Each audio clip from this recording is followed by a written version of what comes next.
ये वाला पेपर हम पहले भी एज़ ऑलवेज़ ये डिस्कस कर चुके हैं, लेकिन इसको मैं दोबारा से स्ट्रेस इस वजह से करना चाहता हूँ कि ये एक रिमार्केबल आउटकम्स इस पेपर की इस वजह से हैं कि ये आपकी इसकी फाइंडिंग्स आपको ये बता रही हैं कि इंसानों में एक ऐसा गिरोह है, जो कि चंद ट्रेड्स के मुताबिक बकिया इंसानों की बजाय चिंपैंजीज़ के साथ और ओरेंगुटैन्स के साथ ज़्यादा सिमिलर है।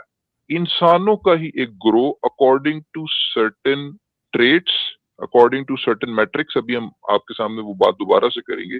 लेकिन इम्पोर्टेंट बात ये है कि इंसानों में से ही एक ग्रोह है, जो कि इंसानों के दूसरे ग्रोह की बजाय चिंपैंजी और ओरेंगुटैन के ज़्यादा करीब है इस एनालिसिस के मुताबिक। ठीक है? तो ये आपको इससे ज़्यादा एवोल्यूशन का मतलब एवोल्यूशन के तो कई और सबूत हैं, लेकिन ये सिम्प्लिफाइड अंदाज़ में बहुत जल्दी आपको फौरन बात समझ आने वाली बात है कि कैसे क्या करते हैं ये एवोल्यूशन का एक मुँह बोलता सबूत है और ये कि एवोल्यूशन अभी भी हो रही है और इंसान भी एवोल्यूशन के प्रोसेस से गुज़र रहे हैं। तो मोमो ने जैसे आपको आज की स्ट्रीम के शुरू में बताया था, ये जो स्टडी थी, ये आपकी जो बैकबोन के जो रीढ़ की हड्डी है, उसके जो मोहरे होते हैं, उन उन मोहरों की शेप का एनालिसिस है। जो वर्टेब्रा है, उनकी शेप का एनालिसिस है। और अ, ये हमें पता है कि इंसानों में बैकबोन की प्रॉब्लम्स अराउंड दीज़ लेवल्स, खास तौर पे जो L4, L5, S1 के जो लेवल्स होते हैं, आप समझते होंगे कि ये जो मोहरें हैं, इनको डिफरेंट रीजन्स में तक़सीम किया जाता है। आपकी क्या कहते हैं सर्विकल स्पाइन है, ऊपर जो गर्दन के करीब है, ज उसके मोहरों को C1, C2, C इस तरह करके किया जाता है लेबल।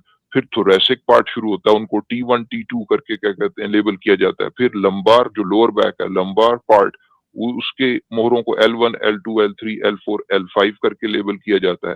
फिर आपका सेक्रल पार्ट होता है, एस उसके मोहरों को S1, S2, जहाँ से थोड़ी-सी आपकी कर्व करना शुरू होती है स्पाइन, उसपे अनइक्वल बैलेंस लोड जो है पड़ता है और वो सबसे ज़्यादा आपकी डिस्क हर्निएशन और डिस्क स्लिप डिस्क होने के लिए वल्नरेबल स्पॉट्स हैं, जो कि L4, L5 और L5, S1। ये भी आपको देखना चाहिए कि ये डॉक्टर साहब कभी मतलब होंडा के रोबोट्स की कब मिसाल देते हैं, तो गाड़ियों की भी होंडा गाड़ियाँ भी बनाती है, टोयोटा भी गाड़ियाँ भी बनाती है।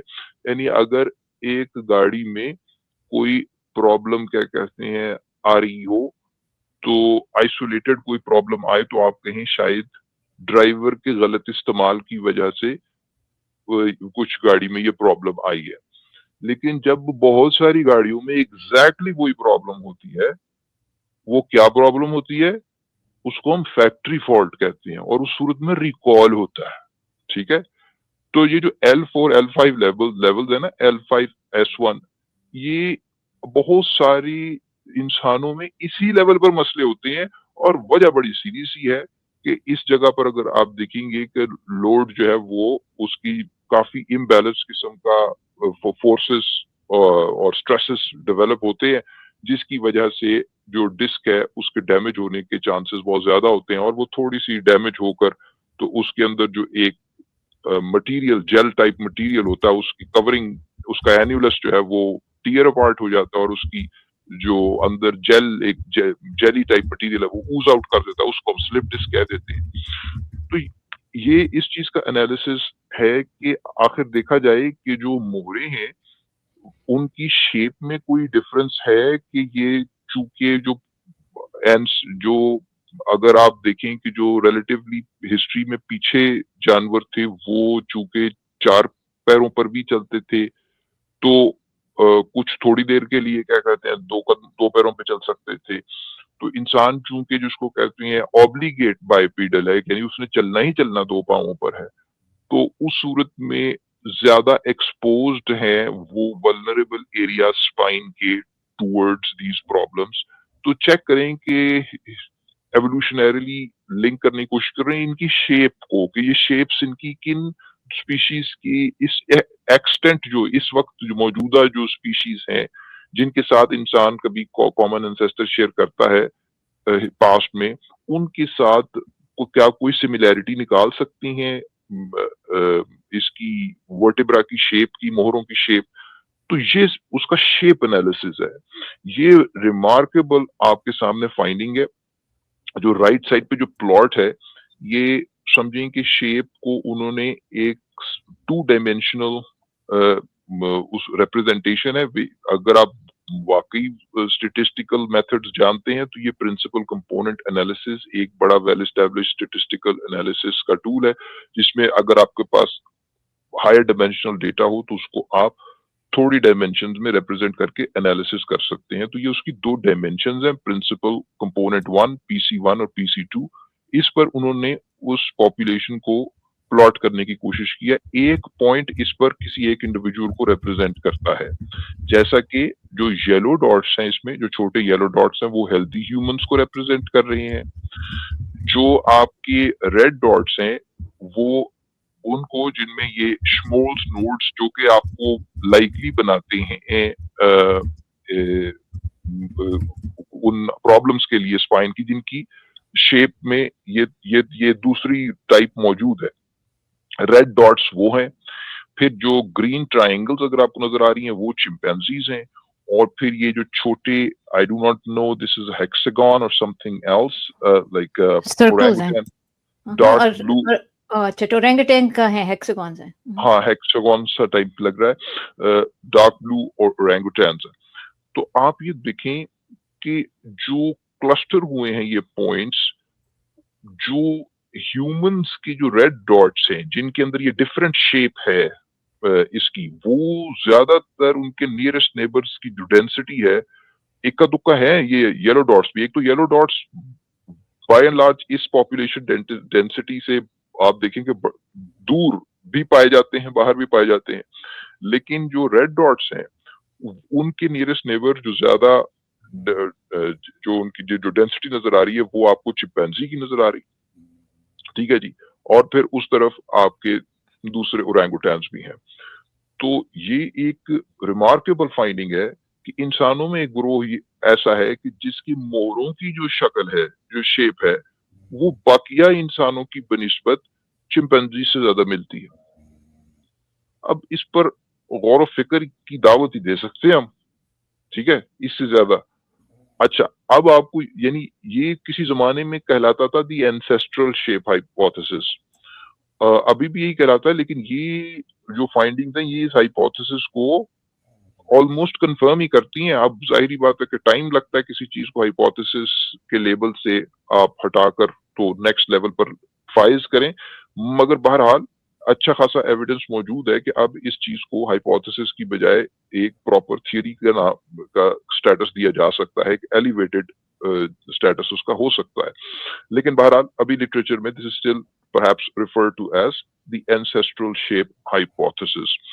मगर ये स्टडी उसको इस हद तक कंफर्म कर रही है।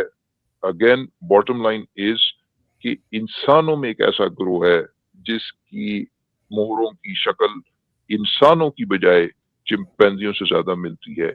और ये इस चीज का एविडेंस है कि जो ये येलो डॉट्स हैं ये बाइपीडलिज्म चूंकि शुरू हो गया हुआ है उसके रिस्पॉन्स में इधर इनमें यानी अंडर दैट कॉन्टेक्स्ट, ऐसा नहीं कि ये कुछ सोच के अपने मोहरों को तब्दील कर रहे हैं और कोई सोच इसके पीछे कार फरमा है कि अच्छा अब ये एडवांटेज होगी तो एवोल्यूशन इस तरफ वो एडेप्टेशन हो। नहीं, ये बात नहीं हो रही। बात ये है कि जब बाइपेडलिज्म शुरू हो गया है तो उस सूरत में एक डिफरेंट वेराइटी को और डिफरेंट शेप वाली को एडवांटेज मिलना शुरू होगा। तो अगर वो पहले बिल्कुल माइनॉरिटी में थी, वो वेरिएशन माइनॉरिटी में थी, लेकिन अब वो मेजॉरिटी में बढ़ने की तरफ मायल होगी, क्योंकि अब विद दिस चेंज्ड लैंडस्केप अब बाइपेडलिज्म के तनाजुर में उनको ज्यादा एडवांटेज मिल रही है।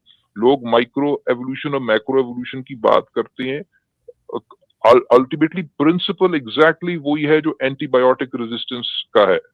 कि वो आपको पता है वो लेडरबर्ग एक्सपेरिमेंट्स भी हैं मशहूर, आप उनको लैंडमार्क एक्सपेरिमेंट्स हैं, आप उनको जाकर गूगल करें, हमने कवर किए हुए हैं कि उसमें फाइंडिंग्स ये निकलती हैं कि जो एंटीबायोटिक रेजिस्टेंस भी है वो ऐसा नहीं है कि कोई बैक्टीरिया कि जब एक्सपोज किया गया एंटीबायोटिक्स को, तो वो सडनली उसने उस एंटीबायोटिक रेजिस्टेंस के खिलाफ कॉम्बैट करना शुरू कर दिया और वो ड्रग रेजिस्टेंट हो गया। नो, स्टडी आफ्टर स्टडी आपको ये पता लगता है कि डिफरेंट वेराइटीज और वेरिएंट्स एग्जिस्ट करते हैं। In the absence of antibiotic उनको खास एडवांटेज नहीं होता, लेकिन जब एंटीबायोटिक इंट्रोड्यूस की जाती है तो उस सूरत में वो जो माइनॉरिटी के अंदर कुछ वेराइटीज थी उनको एडवांटेज मिलना शुरू हो जाता है, तो वो फिर ज्यादा रिप्रोड्यूस करना शुरू हो जाते हैं, फिर उनकी पॉपुलेशन बढ़ जाती है। देखिए, ये आपको जो कहते हैं हाँ माइक्रो एवोल्यूशन ठीक है, मैक्रो एवोल्यूशन की समझ नहीं आती। भाई देखें, ये एक प्रिंसिपल आइडेंटिफाई कर रहा है कि कैसे चेंज प्रोपगेट करती है जीन जेनेटिक लेवल पर, और वेराइटी के अंदर अगर आपके पास वेराइटी मौजूद है, डाइवर्सिटी मौजूद है और उसमें वेरिएशन मौजूद है, और वो जब एनवायरनमेंट तब्दील हो रही है तो उसमें से कुछ अनवा या कुछ वेराइटीज ऐसी हैं जिनको ज्यादा एडवांटेज है और या कुछ ऐसी हैं जिनको डिसएडवांटेज है, तो ये तब्दीली ने होना ही होना है। वो लेडरबर्ग एक्सपेरिमेंट जिनको आप माइक्रो म्यूटेशन कह के, माइक्रो एवोल्यूशन कह के डिसमिस करना चाहते हैं, वो एक बेसिक प्रिंसिपल को क्या कहते हैं आइडेंटिफाई कर रहे हैं। वो प्रिंसिपल किसी भी लेवल पर एप्लीकेबल है। आप ये देखें कि बाइपेडलिज्म से पहले ये वाली जो येलो डॉट्स थे, ये इनकी भी वैरायटी के कुछ प्रीकर्सर्स होंगे, मगर उनको एडवांटेज नहीं मिल रही थी। अब जबकि historically bipedalism has been going on for a long time, selection का लैंडस्केप बदला है, तो आपको इधर एवोल्यूशन नजर आना शुरू हो गई है। दिस इज एग्जैक्टली, अगर आप लॉजिकली सोच रहे हैं, बिल्कुल पैरेलल और एनालिगस है एंटीबायोटिक रेजिस्टेंस। ठीक है जी। तो अब ये आपको ह्यूमन में सब पॉपुलेशन इमर्ज करती हुई नजर आ रही है, इवॉल्व करती हुई नजर आ रही है, जिसकी शेप मोहरों की थोड़ी मुख्तलिफ है दूसरे ह्यूमंस के मुकाबले में, और इनमें वो डिसऑर्डर्स कम होते हैं। तो this is evolution at work in real time, आपके सामने है। तो अब हम कंक्लूड करते हैं। Thank you.